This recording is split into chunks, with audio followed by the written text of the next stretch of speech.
when the tones drop. All around the United States, everyday people put their lives on the line and leave their homes, their families, and their jobs to provide a service for their communities. The volunteer and call fire service is in trouble. Membership is shrinking. This podcast is hosted by me, Nick Hilton, and my good friend, Paul Ballantyne. We were exposed to the fire service from the days we were born. We grew up together watching our fathers dedicate thousands of hours to the fire service. Today, we each serve as volunteer fire officers on a successful combination department in southern Maine. Our goal is to provide solutions to common problems in volunteer, call, and combination fire departments all across the country. With Nick and Paul, enjoy the show. They've been friends since they were in diapers, so they have the same heart to be volunteer firefighters, fighting for a dying breed. Brotherhood Academy, Brotherhood Academy, Brotherhood Academy Radio. It was January 30th, 2008, just over 11 years ago. I was sitting at home, the sun had just set, and the tone goes off for a fire alarm activation at the Stage Neck Inn, which is a rather large hotel right on the water, right on a kind of a peninsula next to a beach. The other side of it was a mouth of the river that comes in through town. The fire alarm came in, and I said, it's dinner time, do I want to go to that? Maybe I'll just mosey on over. And the reason why I had that attitude was, just 2 weeks before that, we had a structure fire there. It went to 3 alarms. It was arson. And we all knew that the alarm company had been there working on the alarm system. They had been working on new fire doors, and they'd been trying to start the renovation on the damaged part of the building. The first fire happened on a Thursday night, which happens to be our training night. So the arsonist kind of got caught unprepared for that. He didn't physically get caught. However, the crews showed up pretty quickly and were able to knock the fire down in a pretty short amount of time. So I said, yeah, you know what? I'll mosey on that way. The chief signs on scene with nothing showing. So what's going through my head, and probably his head, is this is just most likely an alarm issue, and we will look for the alarm tech, and we'll reset the alarm, and we'll all go back home. It wasn't maybe 60 seconds later the chief got back on and said, transmit the first alarm, we have a working structure fire. When I got there, you could see a heavy load of fire coming from the rear side of the building on the ocean side with a huge column of smoke. Come to find out, the arsonist came back on a night that we were not training, and if we hadn't planned for fire, who knows how many people would have been on the way. So this is an example of why we need to plan and how planning is extremely important in a lot of facets with the fire department and a lot of areas that we deal with. So the first example is we plan for fire, right? We all plan for fire. That's a huge thing. That's a huge topic right now that a lot of people talk about. When a fire alarm comes in, plan for fire. Simple. Be prepared. Wear your gear. Wear your air pack. Have a tool when you get off the truck. Be ready. But what other things do we plan for in the fire service? Obviously, like I said, fires, and we plan for rescues. Another thing is training. We need to be planning our trainings. How many of you listeners do a weekly training or a bi-weekly training? How many times do we show up on the station on our training night and nothing is laid out? We don't have anything on the agenda. And that's something that we should all be focusing on doing, is having an agenda, having a plan. Because your members are going to be taking time away from their family to show up for these training exercises. And if you don't have something planned out, your members are going to lose interest. And it doesn't take just the fire officers to plan these trainings. One thing we had done years ago was the first Thursday night of each month, we would haul in a brand new person. Somebody still on probation. Sit them down and say, hey, what do you want to do for training this month? Do you have any ideas? Is there anything you want to learn? After that, we would collectively sit together as officers, and we would sit down and we would write a list of ideas, and we would schedule out each week and assign a certain person to that night. It doesn't have to be an officer to put on that training. You can assign anybody that has the skill set for that topic to conduct the training. Plan it out. Don't shoot from the hip on a training night. Another thing we plan for is fundraising. That's a huge thing for the volunteer fire service.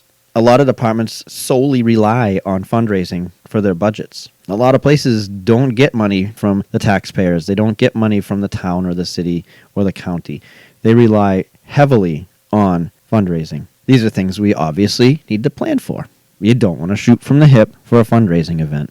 We plan for budgets. We plan for recruitment and retention. We plan for capital improvements, such as a new fire station or a new piece of fire apparatus or a new piece of fire equipment. And the most important thing that we plan for is the direction of our fire department, the future, the goals, the mission. Planning involves everybody. To maintain a solid group of members, to maintain a group of people that want to show up and want to work, everybody should be involved in the planning of almost everything on your fire department. Now, this doesn't mean decision-making is up to everybody, but the planning, absolutely. Planning should be communicated so that members can better understand what and why. And that applies to all of the things we plan for.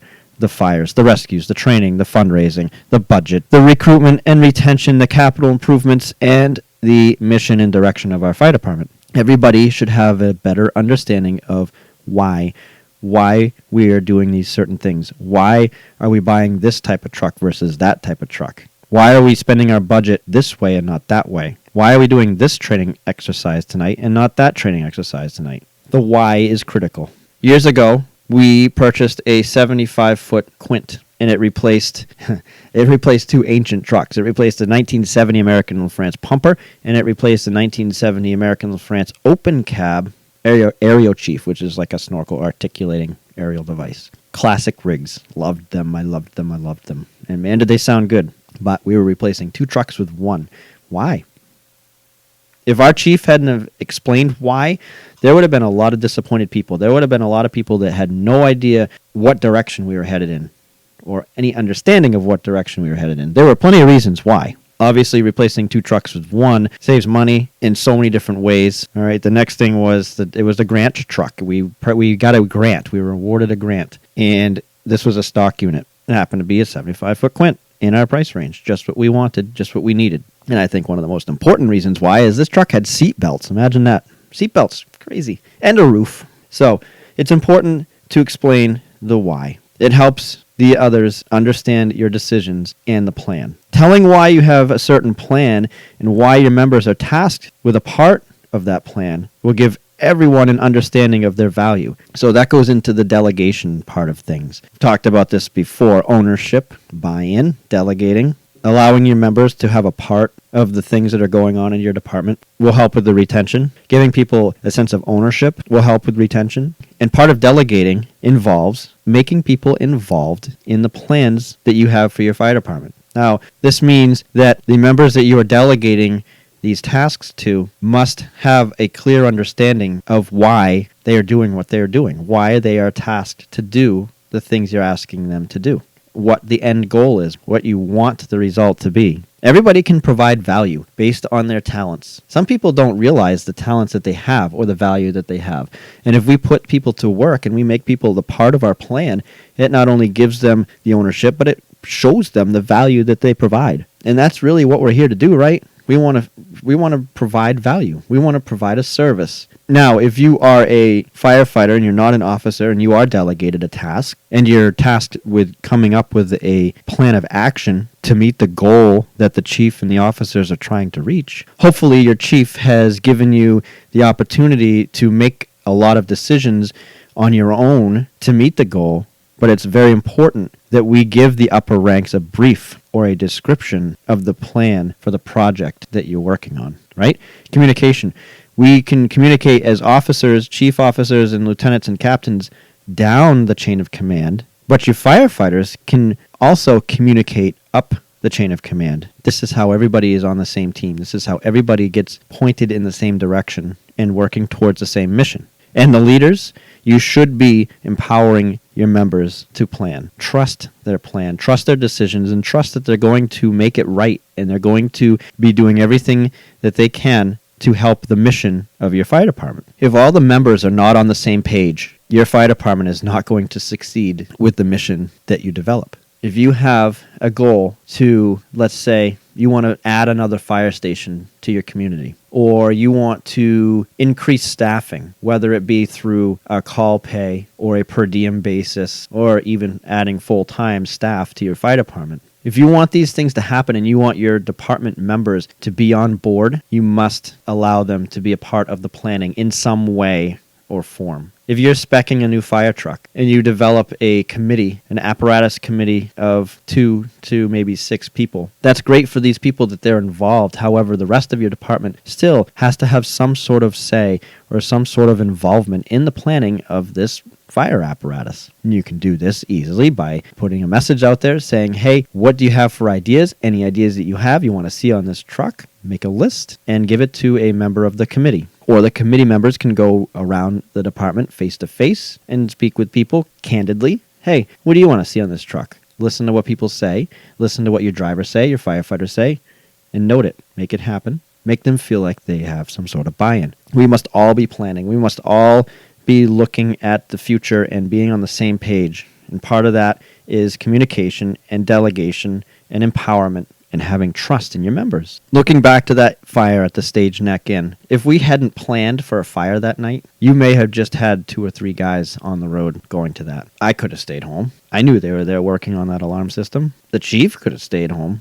You would have had 1 or 2 guys for the first 5 minutes probably with a large amount of fire. So, as leaders, as firefighters, we must all be on the same page. We must all know how to plan, and we must all plan together. We have a pretty big task to keep the call and volunteer fire service alive. And we have to do that as a team. We have to do that as a group. And that group is everyone listening to this podcast. And that group is everybody who is recruited by those listening to that podcast. And that means sharing this, sharing the movement, getting people on board, liking the Facebook, following the Instagram. Let's get the word out. Let's start planning our attack right now. Let's start planning where this movement is going. Let's start planning where Brotherhood Academy Radio could become something so amazing, something so big that it's going to make a huge impact on the fire service in the United States. You guys on board? I hope so.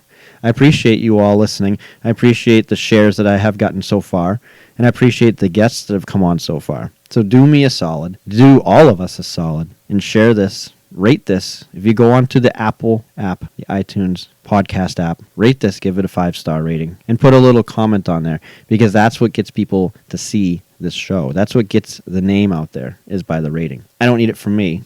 I need it for you. So thank you, everybody. This movement is catching on. The momentum is kicking in. And I'll talk to you again next time. Brotherhood Academy.